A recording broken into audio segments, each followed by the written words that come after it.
దావీదు కీర్తనల గ్రంథము 140వ అధ్యాయము. యెహోవా, దుష్టుల చేతిలో నుండి నన్ను విడిపింపుము, బలాత్కారము చేయువారి చేతిలో పడకుండా నన్ను కాపాడుము. వారు తమ హృదయములో అపాయకరమైన యోచనలు చేయుదురు, వారు నిత్యము యుద్ధము రేప చూచుదురు. పాము నాలుక వలె వారు తమ నాలుకలు వాడి చేయుదురు, వారి పెదవుల క్రింద సర్పవిషమున్నది. యెహోవా, భక్తిహీనుల చేతిలో పడకుండా నన్ను కాపాడుము, బలాత్కారము చెయ్యువారి చేతిలో నుండి నన్ను రక్షింపుము. నేను అడుగు జారు పడునట్లు చేయుటకు వారు ఉద్దేశించి ఉన్నారు. గర్విష్ఠులు నా కొరకు ఉరిని త్రాళ్లను చాటుగా వడ్డియున్నారు.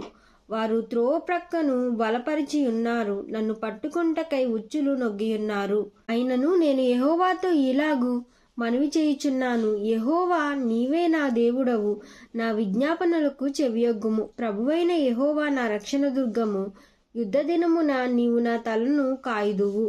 యెహోవా, భక్తిహీనుల కోరికలను తీర్చకుము, వారు అతిశయించకుండునట్లు వారి ఆలోచనను కొనసాగింపకుము.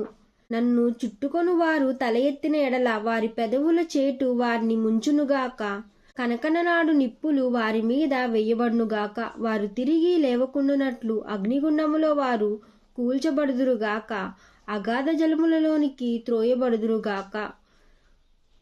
కొండెములాడు వారు భూమి మీద స్థిరపడకుందురుగాక. ఆపత్తు బలాత్కారులను తరిమి వారిని పడద్రోయునుగాక.